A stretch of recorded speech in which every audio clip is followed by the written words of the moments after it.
In the earliest dawn of my memory, I was a boy molded not of my own essence but of expectation and tradition. My father, the Venerable Baha'u'ddin Walid, was both a storm and a harbor, a man whose wisdom seemed as inescapable and natural as the blue vault of sky. The city of Balkh, with its cacophony of traders, scholars, and beggars, framed my childhood. High walls defined the quarters, but invisible lines ran deeper than stone, marking what was sacred, what profane, what belonged to knowledge and what belonged to longing. I learned to walk these lines with the surety of one who knew his destiny had already been written.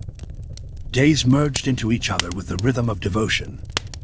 The rise of the muezzin song marked the start, a spectral melody calling us awake, not just the body but the soul. Even as a child, I was struck by the echoing emptiness before the prayer, how the hush seemed like the world bracing to receive something holy. My father would lead me to the courtyard, the scent of wet earth rising after irrigation, the cold, rough stone pressing against my small feet. We recited verses together, his voice deep and resonant, mine high and hesitant, but I felt his gaze, warm and approving, and so I pressed on, eager to please. In the study hall, I was an eager vessel, the kind that begged to be filled. Scholars in woolen robes gathered at my father's feet, their beards stroking script on scrolls as they questioned, debated, and pondered. They spoke of Allah's 70,000 veils and the trembling of Gabriel before the divine. I watched my father, how his face lit with the zeal of argument, how he sometimes closed his eyes mid-sentence as if following a thread spun from elsewhere. He taught not just with words but with silences, the lingering hush after a question, the exhale before a revelation. I sat cross-legged in those chambers for hours, light filtered through intricately carved screens, painting shifting latticework across my hands and books, as if to remind me that knowledge itself is always filtered, never whole. I became adept at the crafts of faith, the ablutions that marked the transition from profane to sacred, the recitation that shaped the tongue into curves of meaning, the memorizing of verses until even my dreams echoed with Quranic cadence. I quickly outpaced the other students, not by any virtue of my own, or so I believed, but because my hunger for approval was matched only by my fear of disappointing the man who bore such hope for me. Yet there were signals, even then, that something inside me did not wholly accept these ready-made answers. Sometimes, as I rose before dawn to pray, I felt not only the warmth of devotion, but also a chill, a sense of questions waiting where the light of scholarship did not reach. When I closed my eyes in sujud, forehead pressed to the earth, a wordless yearning swelled up behind the words of worship. I wondered fleetingly if faith might be more than doctrine, if perhaps the secret the mystics hinted at was a secret even from myself. My education was relentless. My father imbued in me the certainty of God's justice, the intricate architecture of law, and the necessity of social harmony. He made learning into both armor and offering, a shield against error, a means to serve. The world, as he described it, was partitioned into those who knew, and those who wandered lost. The more I learned, the more anchored I felt, and yet that very anchoring left me oddly unsatisfied. When alone in our chamber at night, wrapped in wool blankets against the desert chill, I sometimes heard the wind rattling the lattices and was swept by the thought, what of those who belong to the wind? Then separation came with a force that would shape everything after. Political instability rose like a tide in Balkh, and with it came stories, distant at first, then all too near, of the Mongols sweeping across Persia. I still recall the afternoon when my father called our family together, his eyes grave. He spoke with composure, but I heard the undercurrent. We could not stay. Our world was no longer safe. The walls that had enclosed my boyhood dissolved overnight, replaced with the fearful freedom of flight. We fled with only as much as horses could bear, books, a few rugs, silver for barter on the road. I watched my mother and younger sister twist their memories of home into kerchiefs, each tuft of bread their hands tore the last taste of Balkh repeated. At first, I clung to my books, believing they were my true home. But as the caravan wound its way through hostile deserts and unfamiliar towns, those volumes grew heavy, burdensome and precious, relics of a world I could not return to. The journey eastward was a lesson wrought in dust and hunger. I learned the ache of muscles and used to labor, the negotiations required for water, the humility of accepting charity from strangers. Each night, we camped under stars that did not belong to me, and my heart recalled poems I once barely understood. How strange to be so far/away from where the self began. My father walked beside me, not as a scholar now, but as a weary man trying to shepherd his family beyond danger.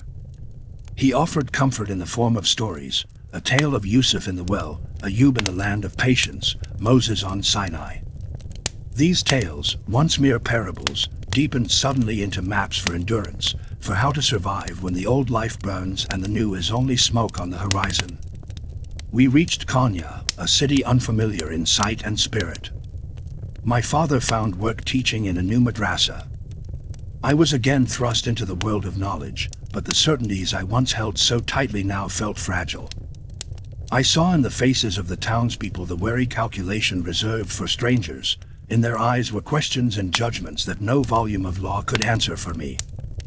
I studied, I excelled, but beneath my progress was a growing hum of restlessness, a tremor unsettling my conviction with each passing season. It was during my early nights in Konya that I first encountered the suffering of others as something both external and shared. One day, walking through the market, I noticed a cluster of refugees like ourselves, strangers with haunted eyes and tattered clothes, children carrying bundles larger than their own bodies. I felt their grief as if it passed directly from their hearts to mine, bypassing intellect, defying sense. At that moment, all the distinctions I'd absorbed, between those who know and those who do not, between one tribe and another, fell away. I remember offering bread to a gaunt child who accepted it with silent dignity. His mother, face ashen with fatigue, thanked me in a language I did not know, but in her gaze I recognized exile, loss, and the unspoken hope that someone still believed in compassion. That night, lying on a thin mattress in our borrowed house, I felt something crack inside, a splintering ache at the memory of that child's acceptance and the echo of my helplessness. No law, no text, offered comfort. From then on, the simple certainties of faith felt wrong on my tongue. Words like justice, mercy, and truth began to dissolve their easy definitions, and in their place arose questions as vast as the sky over the step we had crossed. I realized that heartbreak was, in fact, not just personal pain, but the opening by which the heart could encompass the whole world's ache. For what was faith, if it left the suffering of another untouched? This breaking did not happen all at once, nor was it immediately apparent, even to me. Instead, it was a slow erosion, like the wind reshaping a stone. Each moment of sadness, every fleeting joy, every sense of displacement, wore away my scaffolding of certainty. There were stretches when I tried desperately to patch up the cracks with study, ritual, or the authority that came with my growing reputation. My students looked to me for guidance, and so I gave what I could, yet sometimes when my voice echoed in the classroom or mosque, it sounded to my ear as hollow as a flute before the breath of the musician. Gradually, I came to accept that this breaking was neither punishment nor failure, but the only way to become truly open. The grief we experienced as exiles did not close me off from others, but rather laid my soul bare to the wind of the divine. My prayers shifted, not so much requests for favor or knowledge, but silent petitions for courage to keep breaking open, to surrender not just what I know, but who I think I am.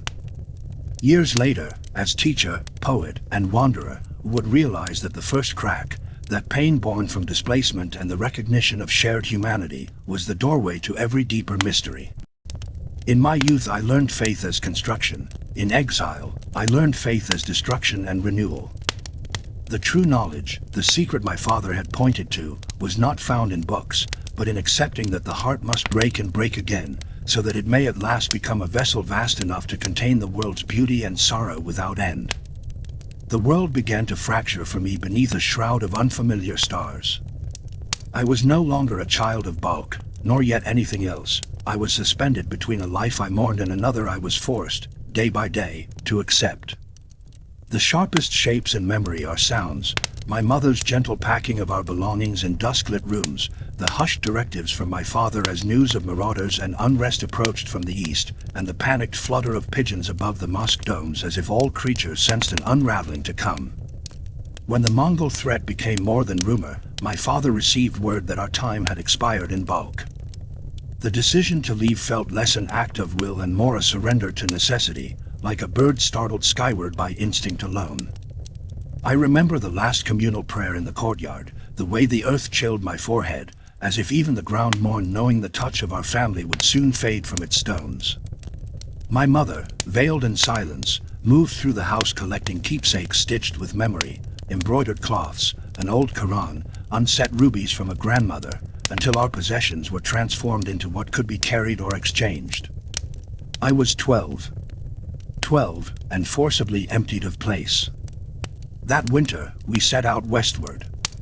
The horizon yawned ahead with no promise but movement. Behind us, a city left vulnerable to fire and sword. Our caravan swelled with others, merchants, scholars, families with hollowed eyes, all bound together by fear, the sense of everything stable swept up by the Mongol wave. Moving from Balkh to Nishapur, the journey felt less a road than a wound opening mile by mile. In Nishapur, legendary city of poets, I first tasted the bittersweet force of destiny. The mystic adder received us, his bearing as humble as his reputation was vast.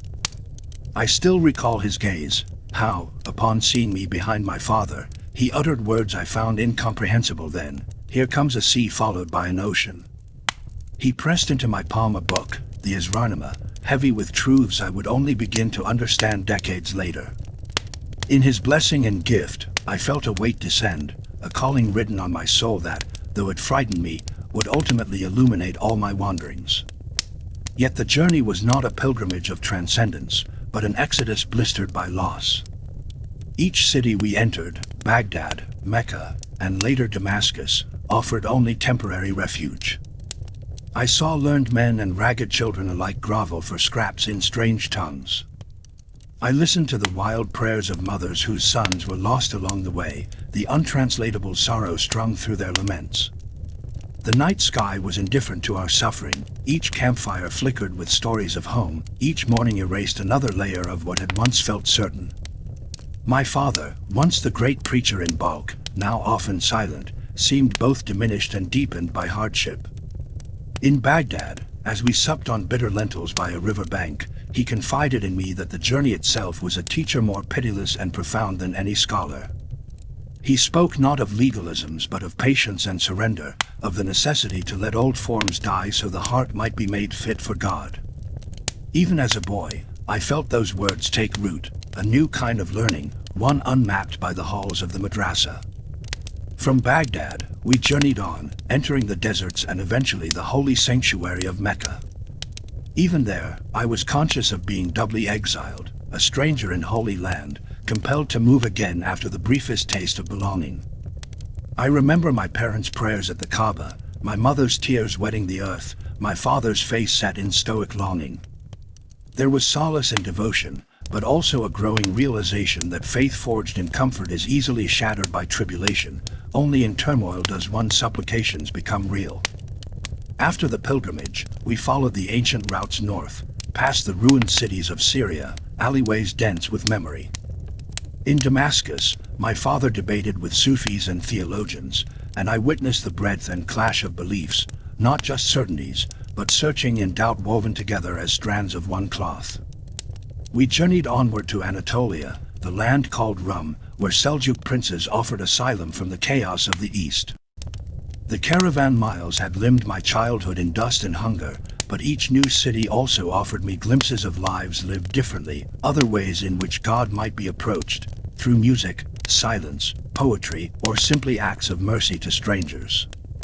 Our final destination was not even yet known.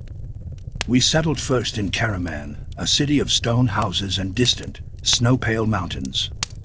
There, I lost my mother, a second, wrenching exile. Her passing wove a silence into my soul that no ritual or prayer could mend. My younger brother and I consoled each other with old poems, legacy verses that now held new dimensions of sorrow. In Karaman I also married my beloved Gauhar Khatan and tasted briefly the sweetness of stability, though its undersong was always that of impermanence. It was after 7 years that our family was summoned to Konya. The Seljuk Sultan, himself a patron of scholars, entreated my father to take a position teaching at the city's leading academy. Upon arrival, my father's reputation preceded him, and I witnessed how learning and reverence could, in foreign land, build new community. Yet in the faces of local boys and their parents, I often saw suspicion, the same cautious curiosity I must have once reserved for outsiders in bulk. I was forced to stand in the paradox of exile, becoming both guest and teacher, stranger and sage. Even as my father built a new life in Konya, I clung to the memory of what we had lost, a home left behind, the music of its language, its festivals and perfumes, the logic of its seasons. That pain would become the first true fracture in my sense of self. With time, I saw my grief mirrored in the eyes of other newcomers, families from distant Khorasan, Armenian traders displaced by war, Jews seeking asylum from persecution. In their awkward gait and tentative smiles, I recognized myself. Suffering, I learned, robbed us of our assumptions but made room for a larger compassion. Bereavement, I realized, was not an end but a threshold. My heart broke open in the fields beyond Karaman, in the crowded alleys of Konya, in the call to prayer echoing across hills wholly unlike those of Balkh. I would look up at night, tracing the cold clarity of distant stars, and feel both smaller and vaster than before, not tethered to place but to the ceaseless movement towards God. This world, endless caravan of arrivals and departures, taught me that belonging, too, was impermanent, and that the only enduring home was the heart shaped by suffering and wonder. In exile I learned to relinquish my need for control. The path brought hunger, illness, and loss. It brought moments of sublime beauty in a child's smile, or a stranger's unexpected kindness, or a sudden line of poetry in my soul. Exile stripped me of illusions, peeling away certainty until only desire for the divine remained. Konya itself was no destination, only a stop on a journey whose meaning constantly unfolded. When at last my father died, I inherited not just a position, but a calling, to teach, to serve, to hold the pain of exile alongside the hope of return. The city I had come to mistrust as foreign, slowly became the garden in which my heart could be planted, not because sorrow had ended, but because its breaking had made me wide enough to receive the fullness of life. The loss of place became the soil for poetry, for empathy, for a vision of the beloved that included all wanderers and all shores. My heart, once fractured by exile, began to glimpse the vastness that only an open wound can hold. When my father died, the world did not pause. The city of Konya bustled with its marketplace dreams, the muezzin continued the call, the seasons pressed on. Yet within me, every rhythm stuttered. I recall that day with astonishing clarity, the courtyard flooded with mourners, each face blurred by grief or duty, each voice reciting verses of comfort that echoed hollow in the stone chambers. Death, before then, had always been an abstraction, discussed in law, threaded through scripture, mastered in argument. Now, stripped of his presence, I faced the yawning void left by the man who had been my compass and shield. My father's followers gathered around me almost immediately, a sea of expectation. They looked to me as their anchor, their Maulana, though I still felt myself a child in the debris of loss. The title weighed on my shoulders. At 24, I was acclaimed as master, professor, custodian of a lineage, but in the interior, unnamed rooms of my heart, I was only a son, newly orphaned, newly uncertain. Days collapsed into strange rituals of succession. The elders recited prayers over my father's grave, his students deferred to me in all matters of jurisprudence and interpretation, and a chair, his chair, was placed for me in the head of the madrasa. I can still recall the feel of its wood beneath my hands, the knowledge that once these arms had rested my father's weary limbs, heard the creak of his passing gestures. When I first sat upon it, incense smoke curled in the morning sunlight, making the line between this world and the unseen seem unbearably thin. I sat silent as the students assembled. Outside, vendors shouted their wares, the rhythm of life undisturbed by personal catastrophe. Returning each evening to my chambers, I found his absence even more pronounced. My mother's face was wan, my younger siblings adrift in faint superstition and longing. In the privacy of my prayers, I pleaded for his return, not physically, but as a voice, a sign, some reassurance that guidance had not died with him. There were no miracles. Instead, there was the encroachment of responsibility, legal petitions for my endorsement, disputes requiring judgment, theological inquiries sent from distant cities. I responded as best as I could, drawing deeply from the wells of knowledge my father and the great scholars had laid before me. Yet, for all my outward mastery, doubt grew in the cracks left by grief. My inheritance, it seemed, was not only of books and a chair but of projection and performance. I wielded the language of faith, the architecture of logic, yet beneath every answer was the question, am I truly worthy? My father had been not just a teacher but a presence, a man whose faith was visible in every gesture, whose eyes kindled in the presence of spiritual truth. In my lectures, I imitated his cadence, his confidence, but sometimes, amid a particularly difficult point of law or a challenge from a restless young scholar, I glimpsed the vast chasm between exegesis and experience. I wondered, is it enough to say the right things, to be clever with the letter of the law, if the heart itself is still searching? Konya itself was a scholar's city, layered with centuries of learning. In my newly assumed role, I delivered sermons in grand mosques, my words amplified by the echoing halls and the silent scrutiny of hundreds. I upheld the proprieties of Hanafi jurisprudence, offered detailed opinions on property, inheritance, purity.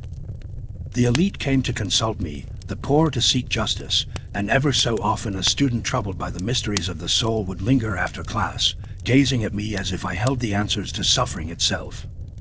In those eyes, I caught glimpses of my own restlessness. I did not want to fail them. I labored harder, thinking perhaps that mastery would drown out inadequacy. I took on the study of additional texts, consulted with elder scholars, spent countless nights in debate and recitation. I welcomed travelers, jurists, mystics, philosophers from as far as Baghdad and Damascus, each bringing new perspectives and questions. Their presence illuminated new corridors of the intellect, but often, after a particularly exhilarating symposium, I would return to my rooms exhausted, as if I had been running towards something always out of reach. Among the crowd was one who would quietly but powerfully redirect my course, Syed Burhanuddin Wakik Termatsi, a disciple of my father. He arrived not as a supplicant, but as a friend of the house, a gentle voice who did not seem to care for titles or ceremony. Burhanuddin observed me through the lens of affection and challenge, soon becoming my unofficial mentor. Even as I presided over the madrasa, he was the one who suggested that knowledge was not the same as certainty, and that piety could easily become pride in disguise. In the early mornings, we would walk together through the orchards at the city's edge, his questions peeling back the layers I had so carefully built. "You speak well of God's mercy," he once said softly, "but do you know it?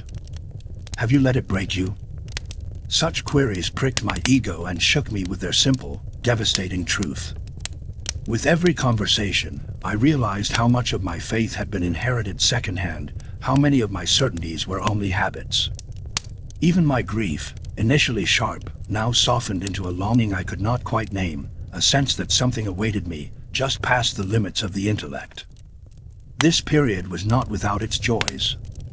I began to see the beauty in the struggle itself, in the tension between authority and apprenticeship, speaking and listening, certainty and mystery.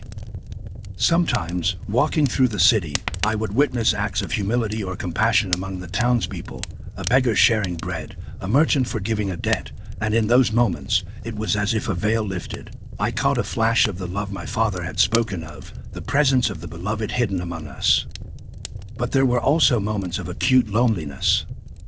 With position came isolation. Students and townsmen alike deferred to me, and each deference widened the invisible distance. I envied the children who played in the alleyways, their laughter unburdened by reputation or responsibility. My own sons were young, still seeking approval more than understanding. For them, I tried to be the father I had lost, but at night, holding them close as they drifted to sleep, I sensed how vast was the chasm between what I could give and what they, and I, truly needed. In the quiet of dawn, sometimes I dared to imagine what my father would have said if he saw me now, draped in robes of authority, yet inwardly trembling. Would he comfort me or urge me forward into uncertainty? Would he recognize the trembling as the beginning of wisdom or chide me for not mastering myself? The shadows grew long. Years passed. My sermons became more intricate, my reputation crossed the region. Yet inside, my heart was learning a slower, different lesson, that true mastery begins only where certainty ends.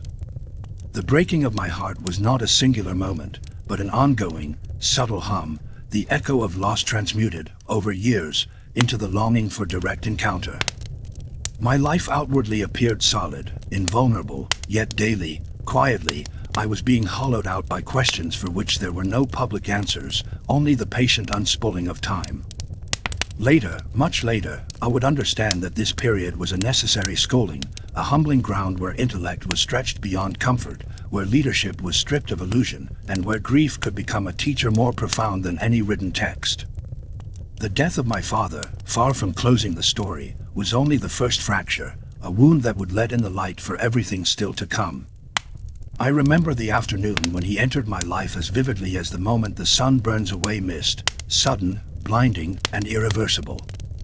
For years I had abided by the outer forms of devotion, my days encased in the architecture of learning, the city of Konya at my feet, students hanging on my every argument, my sermons filling the mosques. I had become a judge, a scholar, a keeper of law. But within, something vital had begun to wither. The very roots of my soul ached for rain from sources I could not name.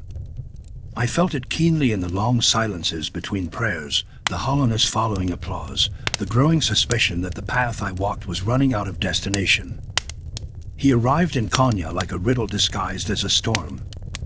I was told his name was Shams, a wandering dervish from Tabriz, a man unmoored from title and convention, wrapped in a black robe as indefinable as midnight itself. He did not bow to custom, nor did he flatter or defer. The townspeople found him unsettling, even crude. They said he was unwashed, strange, given to fits of ecstatic laughter or tears. None of this prepared me for our meeting, nor for the way he would strike my soul like a tuning fork wrung by the hand of God. When our eyes met for the first time, a stillness descended, a hush so vast it seemed the street itself might dissolve. Everything I believed about hierarchy and learning, everything I leaned on to steady myself in a policy-riddled world, grew flimsy before his gaze. Shams did not see the scholar or the master in me. He saw a man drowning on dry land, half aware of his own thirst. His questions cut through the fabric of my certainties before I could even form an answer. What is greater, the prophet's knowledge, or the knower who dissolves into the knowledge of God? I stammered, lost. My tongue, once so ready with citations and legal precedent, flailed uselessly in the face of mystery. He was relentless, not out of cruelty but out of love's ferocity. He forced me to confront those brittle places where theory and experience diverged. Once, as I sat surrounded by manuscripts, he asked, "What are you doing?" Reflexively, I replied, "Something you cannot understand." With a wordless gesture, he swept the books into water. I rushed to save them, horrified, and found each page dry. "What is this?" I demanded, shaken anew. Shams, smiling with a gentleness I could not understand, replied, "This is what you cannot understand. A knowledge beyond rule and ink, the kind that scorches and sanctifies, cracked open something vital in me that had long been sealed." Our companionship became legend in the eyes of the city. For 40 days, we withdrew from the world, speaking in riddles, praying in silence, hearts broken open beneath the weight of the infinite. I was as one reborn, my mind, once a fortress of logic, now flooded by music and tears, my tongue stumbling into poetry for the first time in my life. He led me, not as a teacher lectures a student, but as one soul guides another down a road without signs. I found the arrogance of my mastery dissolving. The more I learned, the more I realized how little of the beloved I knew. That silent cell became, for us, a crucible. Outside, the town simmered in resentment.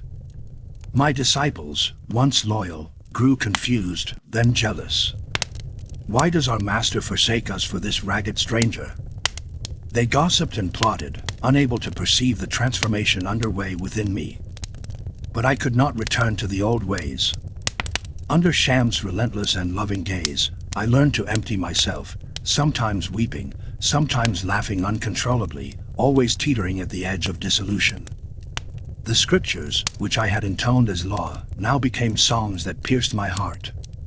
The meaning of every word deepened until it spilled over into silence and rapture. The very nature of my devotion changed.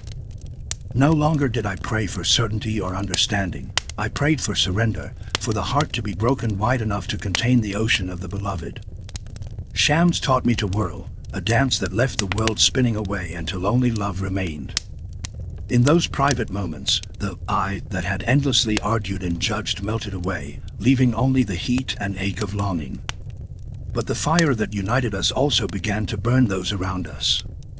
My family strained to comprehend my absence, my students felt bereft and abandoned. Accusations whirled through Konya like wind-blown sand. I did not heed them, so wholly absorbed in the dazzling light Shams revealed. He told me, again and again, the beloved breaks the cup so you may taste the wine, not worship the vessel. And then, as suddenly as he had entered my life, he was gone. One night, without warning or farewell, Shams vanished, leaving a hole through which the night rushed in. Some said he fled for fear of my disciples, others whispered darker rumors. What I know is this: in that absence, grief became my tutor. My soul raged and wailed, driven half-mad with longing. I wandered the streets, calling his name, searching faces in the market, questioning beggars and princes alike. Every sunrise tore at the wound he had left open. For a time, I thought the loss would kill me. But in agony, I discovered a deeper truth. The very yearning that threatened to unmake me was itself a doorway to God. I began to write, to chant, to whirl in abandoned devotion. My previously careful poetry ruptured into ecstatic verse. Couplets tumbled out of me as if the pain itself was shaping language. Each word became an arrow pointing not to Shams as a person, but to the fire of love he had awakened. In his absence, I understood his true lesson. The heart must be broken, again and again, until nothing remains but a longing so fierce it consumes all barriers between lover and beloved. Shams was not the destination, but the mirror in which I glimpsed my own soul ablaze. Years passed. I found him again and lost him again. Each return and disappearance drove me deeper, until at last, even the wounds became windows, the absence a presence more intimate than touch.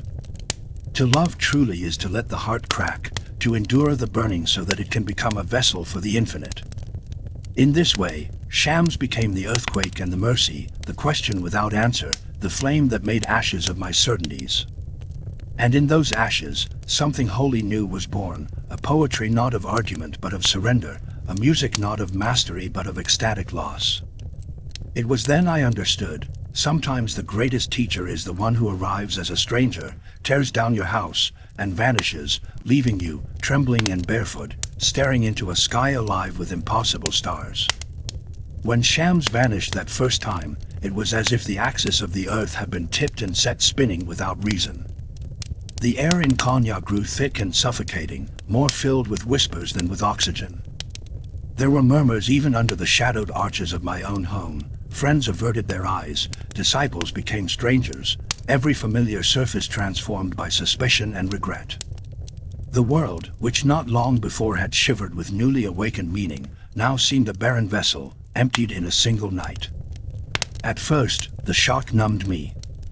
I wandered from room to room, my hands trailing the stucco as though to confirm I still dwelled in the same world. My household was subdued. My wife's eyes, searching, met mine only if she must. Servants stepped softly, their faces averted if our paths crossed. I could sense the ache in my sons, but their words were brittle, as though protecting themselves from a grief they could neither name nor claim. For weeks I awoke each morning with the old habits of piety, the ablutions, the prayer, the recitation, hoping the repetition would salve the wound or at least make its edges less jagged.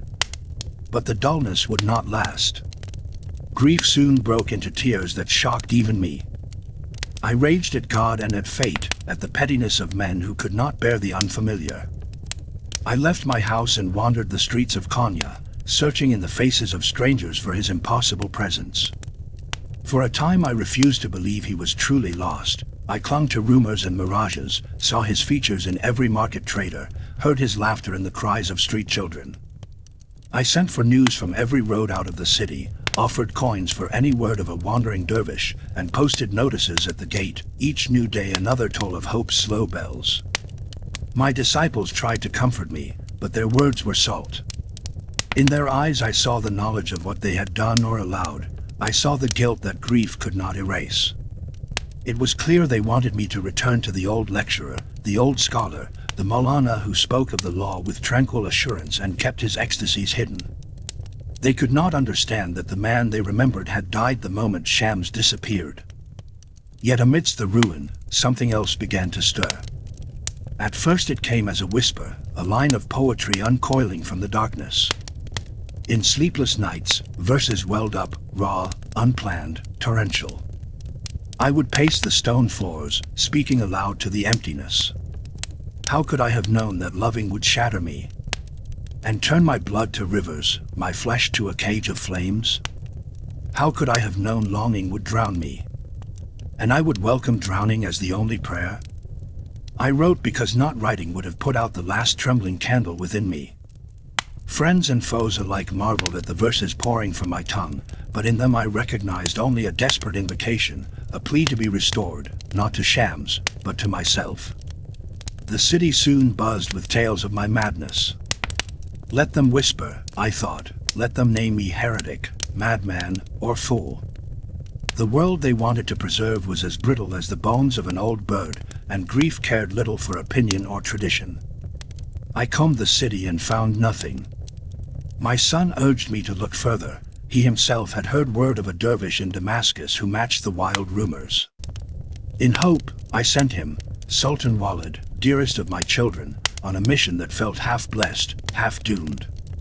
He returned, at last, with Shams and the promise of reunion, and for a fleeting time my world bloomed again. In our embrace, I recognized that neither jealousy nor fear nor custom could smother the fire love had lit in my bones. Our whirling, our poetry, the silences deeper than any philosophical treatise, everything returned, but nothing was as it once had been. If joy returned, it did so with the memory of absence braided through it. The community, family, disciples, none had become more tolerant. If anything, resentment deepened. To ensure Shams would stay, I did what I thought was enough. He was wedded to my beloved stepdaughter, Kimia, an offering of family and trust braided with desperation and hope. For a minute, the air cleared, and the house fell into a pattern almost tranquil. But the peace was not to last. Kimia, so young and bright, suffered a sudden illness and passed from this world, leaving another fracture in an already crumbling edifice. After her death, even the small poised hope withered. Under the cover of friendship and propriety, rumors turned deadly. Jealousy sharpened from whisper to dagger, and in the night, Shams was gone, this time forever, by means that I, even as they happened under my own roof, could never fully name or face. No news came. No word, no body, no grave to mourn, a vanishing as total as sunlight at dusk. For days, I refused to believe, scouring the roads to Damascus, searching through Aleppo, revisiting every memory, dissecting every conversation for a hidden clue. My son later confessed to despair, but I could never bring myself to believe in murder, only in the immensity of cosmic parting, the friend torn away so the lover would finally see what, in truth, he could never lose.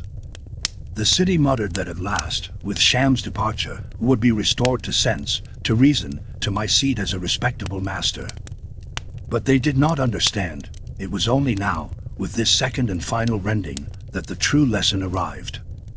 My longing did not abate, but was transformed, a river that ceased to search for the sea and became, instead, the sea itself. Poetry poured from my heart in a flood so wild I could not hope to control it, each word a cry, a question, but also a revelation. The more I wrote, the more I understood that Shams had become not a man but a mirror, a tree whose branches were now my own veins. In the circles of the Sema, I whirled not to recall, but to relinquish. I became the turning, my body a reed hollowed by loss, singing only what love whispered through it. And during those nights of weeping and invocation, I grasped what Shams had tried to show me: the only way to possess the beloved is to allow oneself to be undone by love itself, to become the emptiness love flows through. All the pain that had at first seemed a curse revealed itself as the path forward, the exile of separation, not the end, but the doorway. I no longer believed in endings. Not in death nor in parting, for both had become scaffolds for a greater continuity, the infinite threaded through all things. Now, when people spoke of suffering, I listened not as judge but as fellow wanderer. The walls between lover and beloved, teacher and student, the living and the vanished, all became porous, luminous. Shams, absent but omnipresent, became the axis of my devotion, my art, my surrender. So let me say, the rapture and the rift are one. The wound is the place where the light enters. Love does not dispel absence, it transfigures it. And that first wounding grief, the absence that threatened to end me, instead became the gate through which eternity entered my heart. Every verse, every tear, every turning in the dance, they are all the echo of that absence beating at the edges of the world until the heart, broken and remade, holds the sky itself. After Shams vanished, grief claimed me as its instrument, not simply a state of sorrow but a tide that swallowed the contours of my old world, reshaping even the language of my soul. The silence in his absence was not emptiness, it was deafening, a void within which every sound was amplified, the nervous shuffle of my disciples, the distant clanging of a market bell, the rueful sigh of the wind beneath my eaves at night. I walked through the corridors of my home as a shadow, my footsteps echoing along with questions that nothing in law or philosophy could answer. The city watched and whispered, unsure whether I had been broken beyond repair or had passed into a realm entirely my own. But from the beginning of that desolation, something strange began to move within me, an energy restless, irrepressible, as if the heart, having split upon its axis, turned outward to find new purpose in its ache. I stopped speaking the measured words of doctrine and found my tongue cast itself in verse. At first these poems were confessions, lines choked out in pre-dawn rooms, laments whispered as I wandered the alleys where once I had walked with Shams. I wrote because the act of writing was as necessary as breath. The pain did not depart, nor did it become easier. Rather, the pain was changed through expression, as if each lyric squeezed from my wounded heart transmuted sorrow into some fragile gold. I realized that words could bear what the body could not, could become a setting for the heaviness of longing. Soon, my grief spilled out of my chamber and took shape as the Mesnevi, the Mathnui, the river of stories, lessons, and parables that began to flow from me almost without ceasing. Each poem was a shard of my broken heart, but each shard, glinting in sunlight, caught and reflected something numinous that was otherwise invisible. Sometimes, I wondered, did I write to lessen my pain, or did pain itself write me, hollowing me out so that a greater mercy could speak through my mouth and pen? I learned at last the lesson that law and discipline had never dared reveal, that pain is not the enemy of praise, but its forerunner. The pained heart surrenders its proud defenses, it opens, raw and tender, and standing wide to the world, it becomes receptive to mysteries that comfort could never receive. My melodies found their way into the hearts of men and women who listened from across the city and beyond, those who had also been shattered, those who believed themselves unbreakable. Somehow, my suffering translated the particular agony of lost friendship and divine abandonment into a music recognizable to all, no matter their station. There were periods when the weight of longing was so great I would cry aloud through the night, my tears indistinguishable from prayer. In these broken hours, I would sense Shams not as a memory or specter, but as a pulse of light within the darkness, a vibrancy that animates absence itself.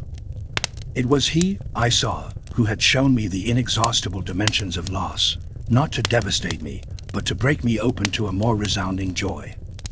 For even on those nights when pain seemed endless, there would suddenly come, perhaps in the middle of a verse, a sweetness, sudden and unaccountable, like the perfume of jasmine loosed in a winter room. I understood then, what hurts you, blesses you. Darkness is your candle. No longer did I strive for answers as a judge sifts through evidence.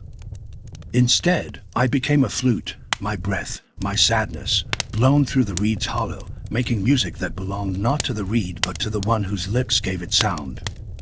Each poem, each story, emerged as a facet of this brokenness transformed. My pain reached out to the wounds of others, and together, our griefs did not compound, but wove a tapestry stronger and more vibrant than anything whole. Don't run away from grief, oh soul, look for the remedy inside the pain, because the rose came from the thorn and the ruby came from a stone. In time, I saw clearly, it is precisely the fracturing that allows newness to bloom.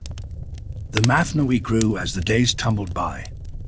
It was not only the record of my own sorrow but a garden where the heart's losses were composted into the richest soil. I poured into it stories of prophets and madmen, parables and jokes, the laughter and desolation of life spun together until the ache was indistinguishable from the ecstasy.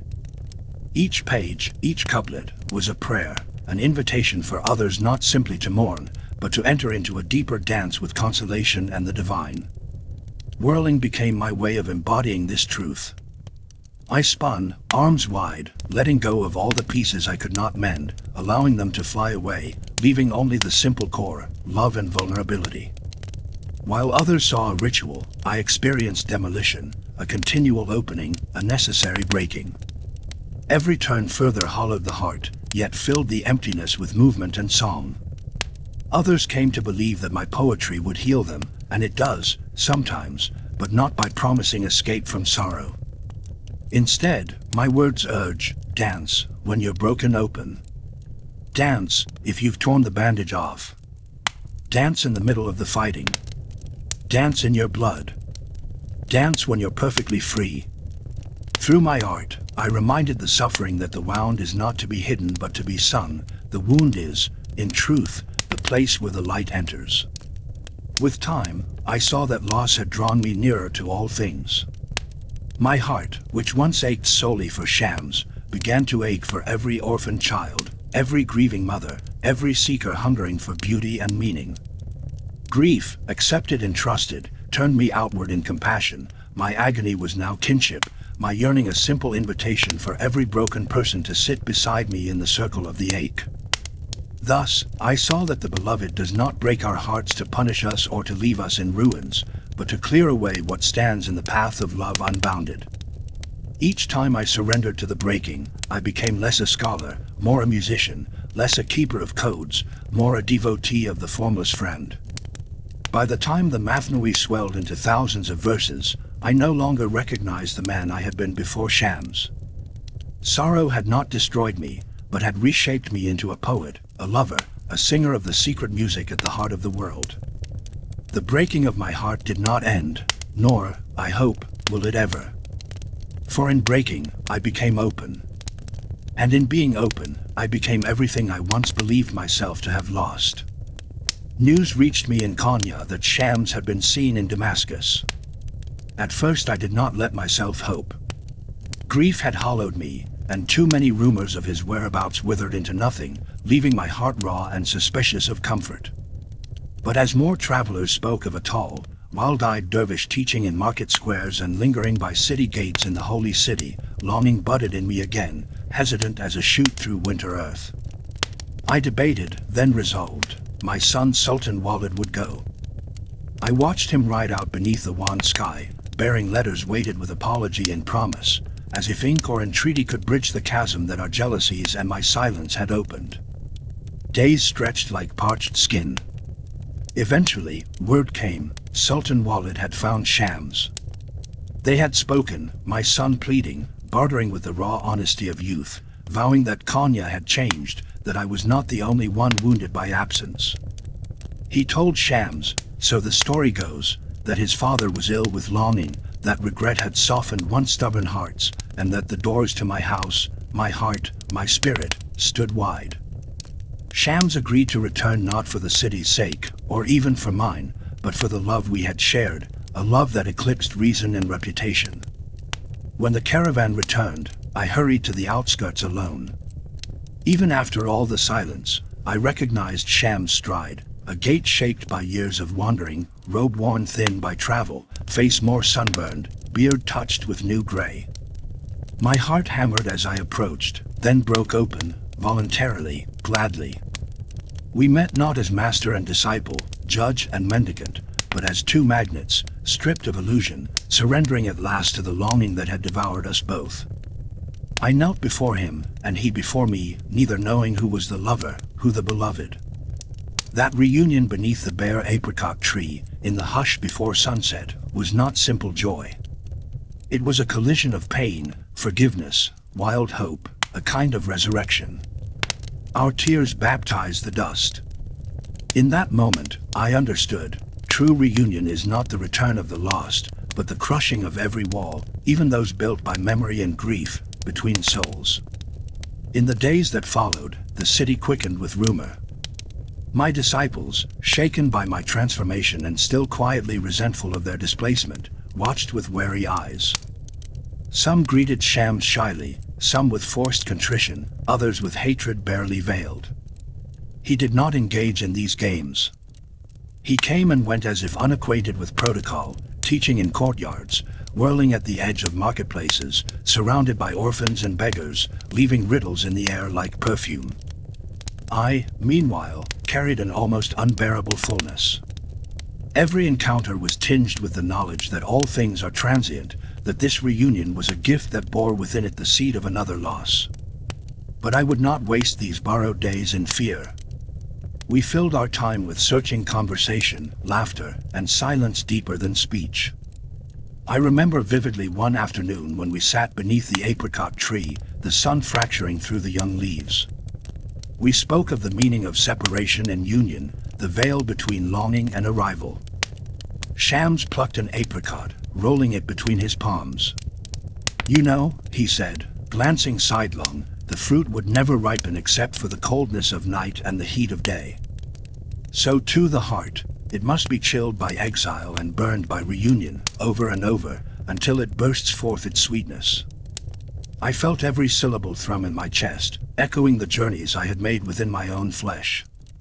The world suddenly overflowed with truth disguised as ordinary things, the sun slanting through grass, a child's laugh in the alley, the ache of old age in my joints that felt more like a blessing than a wound. It was a period of efflorescence, both in life and in my verse. My pen could not keep pace with what welled up inside, poems upon poems, as if words themselves sprouted wings in the proximity of Shams. The house vibrated with unwritten music, the streets hummed with the energy of the Sema, the whirling that seemed to spin sorrow into joy, loss into remembrance. Yet, not all was bliss. Jealousy simmered. My own family struggled, especially after I agreed to the marriage between Shams and my beloved stepdaughter, Kimia. I believed it would anchor Shams among us, offer him a familial bond, perhaps secure him a place in a community that still bristled with mistrust. But Kimia died suddenly, another wound, another grief braided into our garland of joys. Through it all, my friendship with Shams deepened, not despite, but because of the new wounds. Sometimes, when all the house had fallen into night silence, he and I would sit together, sharing wine of the soul, mourning pain, celebrating revelation. There was a tenderness in him rarely seen by others, a gentleness that only emerged behind closed doors, away from the scrutiny of the world. I learned to see God not only in ecstasy and vision, but also in the simple touch of a companion's hand, in the fatigue after hours of laughter, in the humility essential to forgiveness. Still, shadows gathered. I sensed it first as a subtle withdrawal in Shams, a certain inwardness, as if he knew what was drawing near. I did not question him. Perhaps, already, I knew there would always be partings and returns, that life is shaped as much by emptiness as by presence. My own fears dissipated beneath the realization that reunion, once tasted, is never lost, it takes root and grows even in the darkness. What Shams had taught me by leaving, he taught me again by returning. The heart becomes vast only when it has known both deprivation and abundance, both exile and embrace. Our reunion was not a restoration of what once was, but the forging of something new, a love retempered by pain, humility, and awe. For a while, I let myself rest in gratitude. I accepted, perhaps for the first time, that suffering is not always to be fled from, nor joy to be grasped. I lived each day as if both were rivers converging in the same sea. And beneath the apricot tree, sometimes in laughter, sometimes in tears, sometimes in the wordless communion of presence, I found again that the true miracle is not the return of the beloved, but the transformation of heartache into devotion so complete that absence itself becomes another form of reunion. Looking back, I see our story was not about loss and restoration alone, nor about teacher or student.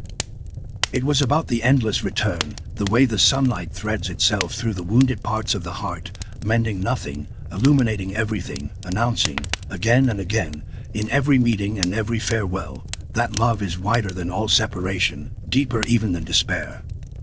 In each return, I glimpsed the infinite, that the heart's capacity is never set, but stretches to contain each new breaking, each new dawn.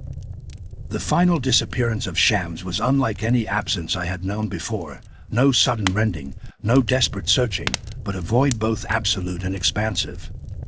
It was as if the beloved had stepped beyond the threshold, leaving behind not emptiness, but the unfolding of something far greater than presence itself. When he vanished the second time, it was final, an end that was also a beginning, a silence so profound it echoed in the empty chambers of my heart for years to come. In the beginning, there was disbelief. How could the one who had shattered my definitions of love and selfhood simply vanish again, this time without a trace? I wandered the streets of Konya like a man cast ashore, driven more by habit than by hope. Faces blurred into one another, names fallen from memory, and yet everywhere I looked, impossible glimpses of him whispered in the wind, his voice behind the laughter of children, his shadow in the flickering lamplight. I spoke to no one except in prayers and poetry, those twin languages tainted and refined by absence.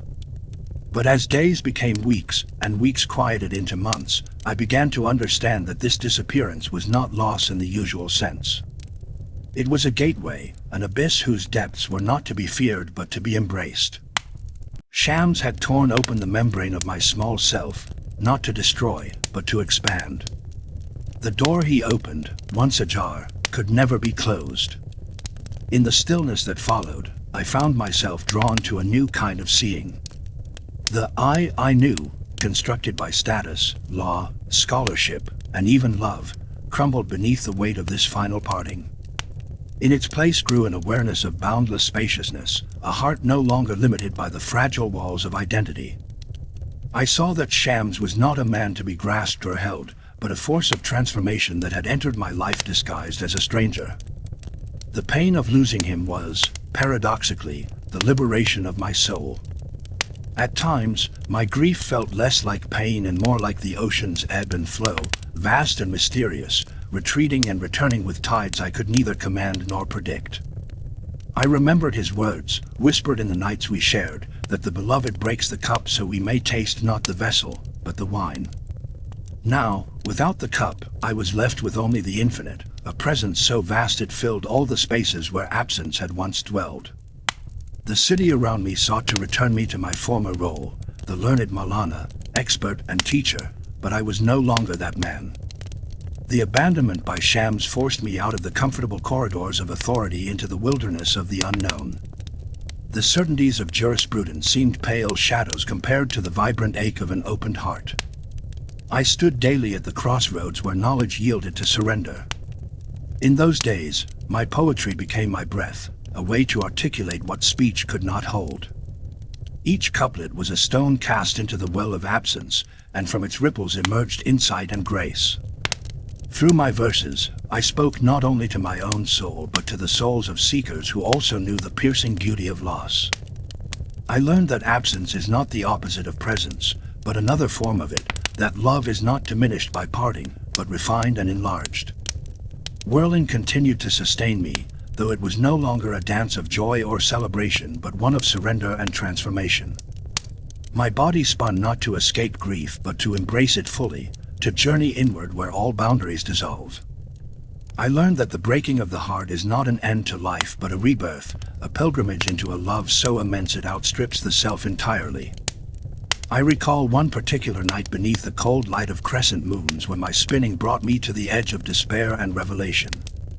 In that liminal space, the pain and the love became one, the wound and the healing merged. I felt myself carried beyond the cage of individuality into the wild freedom of the beloved's embrace. It was an experience neither joyous nor sorrowful but simply vast, a surrender beyond all borders. Sham's disappearance challenged me to find the beloved in everything, in the laughter of children playing by the river, in the prayerful hush of the market, in the silence between one breath and the next. The fold between presence and absence vanished. I saw that the sacred dwells equally in having and losing, meeting and parting. Each moment carried the fullness of eternity. In teaching others, I no longer offered mere words of law or doctrine but invited them into the vast openness born through heartbreak. I shared that the path is not built on certainty but on the courage to break, again and again, so that the heart may someday become a vessel wide enough to hold all things, joy and sorrow, union and separation, light and shadow. Years passed, and the wound Shams left did not close, but deepened into a wellspring. The absence became a presence that guided my steps, whispered in my poems, sang through my dance. I understood finally that his leaving had not been abandonment but the greatest gift, a call to journey beyond attachments, beyond self, into the infinite field where love alone remains. So I say to you now, with all the certainty that emerges from the deepest unknowing, the beloved may disappear, and the heart may break again and again, but each breaking is a birth. Keep breaking your heart until it opens, not to loss, but to the vast, radiant ocean of love itself. For it is in surrendering the cup that we taste the true wine, and in the final disappearance, we meet the eternal presence that dwells not apart from us but within.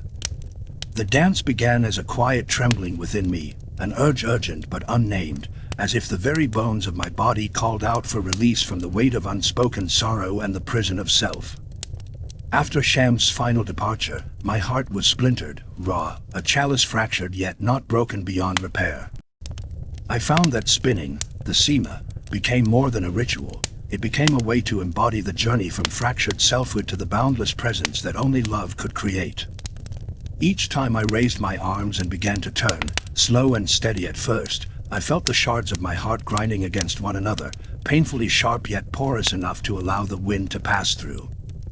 The whirling was not a dance of joy or triumph, but a deliberate dismantling, a sacred demolition of the ego's brittle citadel. The ground beneath spun with me, but more so, my inner world trembled and broke open like parched earth cracked by relentless sun. I surrendered to the centrifugal force, eyes half closed, body loose but mindful, heart clenched and opening all at once. I felt myself dissolve piece by piece, the arrogance that had once crowned my scholarly years, the pride worn like a heavy robe, the fear of being unmoored and vulnerable. Each turn whittled the I down, brick by brick, until the house of I that I had built stood reduced to only a single window. Through that window, the friend, God, the beloved, looked in, pure and unframed, without distortion or obstacle. It was a breaking not of destruction but of precise necessity, to become void enough for the infinite to reveal itself. The spinning was a sermon without words, a poem in movement that spoke in a language older than anything my mind could grasp. As I turned faster, the world blurred into a haze of colors and shapes, the cacophony of voices and judgments muddled into silence. I was both everything and nothing, all boundaries falling away like autumn leaves. I was a reed flute, hollowed and ready for the breath of life, vibrating with the pure note of surrender. I would whirl for hours, often alone in the solitude of night or in the quiet of a distant garden, where the stars bore witness to my collapse and resurrection. The physical exhaustion became a metaphor for spiritual transformation, muscles burning, breath ragged, body dizzy, yet the heart expanding with each revolution. In spinning, I discovered a paradox. Only by surrendering all control could I feel a deeper mastery, mastery not over others or knowledge, but over the self's restless clamor. People sometimes watched from a distance, perplexed or reverent, calling the dance a ritual or a madness. But to me, it was the dance of splinters, those moments when life itself fractures us, and we are called not to hide the fractures but to let them shine like stained glass. Each broken piece, each splinter was not a mark of failure but a tiny gateway, an aperture through which grace could leak and light could enter. I learned that to whirl was to embrace contradiction, to hold agony and ecstasy in the same turning circle. It was a dance that accepted loss and love, absence and presence, despair and hope without dividing them. The very act of spinning opened a space where opposites no longer waged war but coexisted in sacred harmony.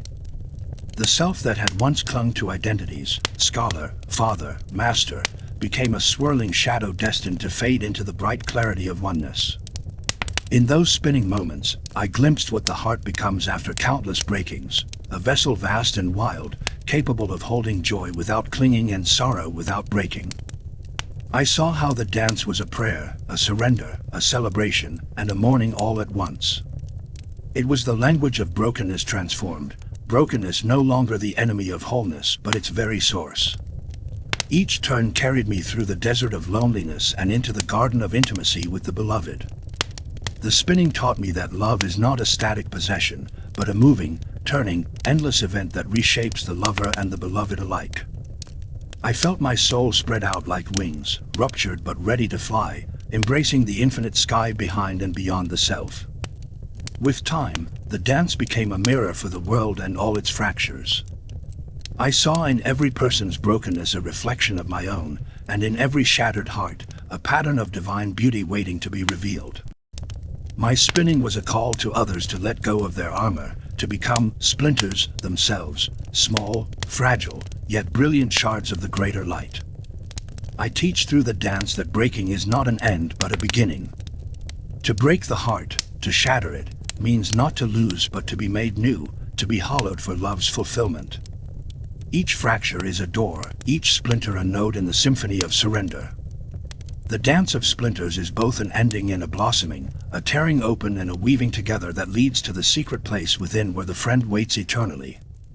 In the whirling, I found home, not a place of walls or roofs, but a moving, breathing space where the heart's capacity can expand beyond measure. It is there, spinning beneath the vastness of sky and stars, that I touch the infinite, feel the beloved's face framed in the single window of my broken self, and understand that the heart's true opening comes only after it has been relentlessly broken, again and again, until it becomes a vessel full of light and love without end. Now, with the years sculpted behind me like the contours of wind-carved stone, my heart, battered, opened, surrendered, has become both a ruin and a garden. From this vantage, age has not dulled longing nor resolved all questions. It has only rendered my soul more porous to mystery, more yielding to the world's tender brutality. I have bled in silence, sung for the lost, rejoiced and lamented at the edge of every dawn, and each day the work of living has been to keep breaking, to let go of the husk for the kernel, the road for the light it reveals. My voice is now the quiver between worlds, tremulous but sure. You have to keep breaking your heart until it opens. Sometimes, in the blue hush before sunrise, I recall that boy who sat beneath latticework in bulk, reciting verses to please a father now long vanished into the folds of the infinite. I see how each exile, first from home, then from certainty, then from love itself, was a chisel in the hands of the beloved, shaping me for a music too vast for safe containers. Each grief a threshold. Each joy, a luminous wound.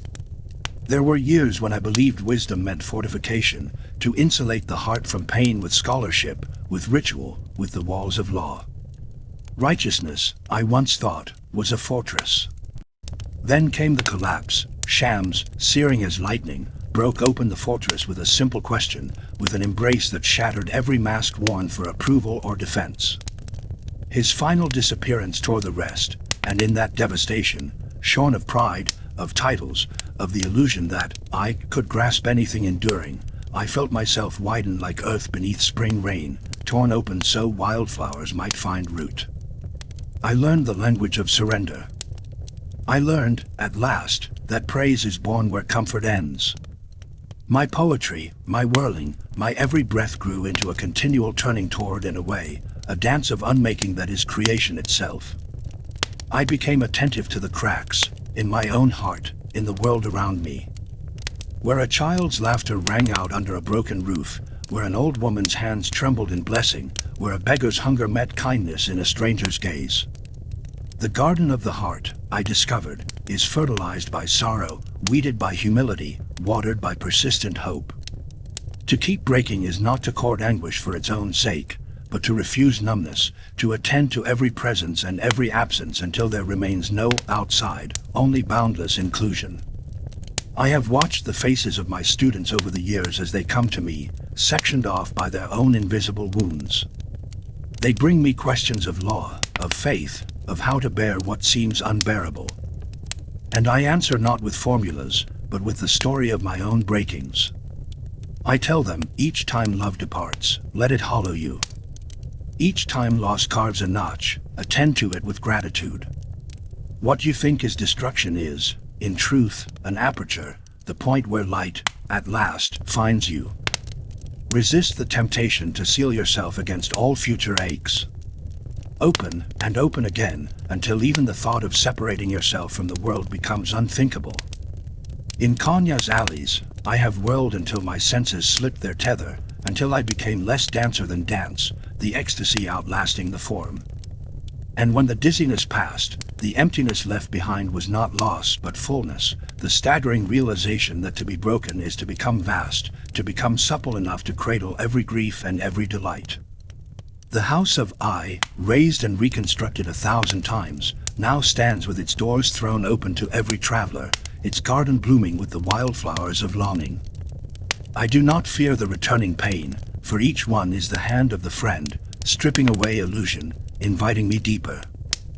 I have come to see time not as a steady progression toward some final wisdom, but as a spiral, a continual folding back and opening out, where old wounds become new seeds, where the only lasting knowledge is born of unknowing. There have been days when I wished for certainty, when exhaustion tempted me toward bitterness or retreat. But always, just at the fringe of despair, the world would offer itself, a sunrise gold as apricots, the song of a reed flute, the laughter of a grandchild. In such moments I remembered, openness is an action, not a state. To love is a verb, not a conclusion. When lovers ask me for guidance, I tell them, give yourself freely, and when you are hurt, do not withdraw, expand. When faith is battered by loss, do not fortify yourself with dogma, sit in the ruins and let the light find you. When loneliness bites, become curious. What new guest waits at your door? What music now hums just beneath the ache? To keep breaking your heart is not resignation, but allegiance to the mystery that all things, despair and jubilation, faith and doubt, union and abandonment, are facets of the same radiance. At night I pray not for ease, nor for safety, but for the courage to be undone, again and again, until not even the thought of my heart remains, only the heart beating in all things, unguarded, boundless, endlessly open. Let the world's sorrow pass through you like wine through an orchard. Let each breaking strip you of what is small, revealed anew in the patience of seasons, in the harvest that arrives after every storm. So here, at the edge of dusk, I bear witness, you have to keep breaking your heart until it opens. Let no loss harden you, let no betrayal embitter you, let no absence convince you that love has left for good. Each fracture, each scar is a doorway. Behind every door, the infinite waits patiently with more light than you had dreamed possible. Our task is not to remain unbroken, but to grow vast enough to welcome everything, every delight, every grief, every moment as the friend in disguise. In such a heart, cracked and surrendered, even sorrow plants lilies. In such opening, the heart discovers it is not alone, but the very place where the divine finds a home.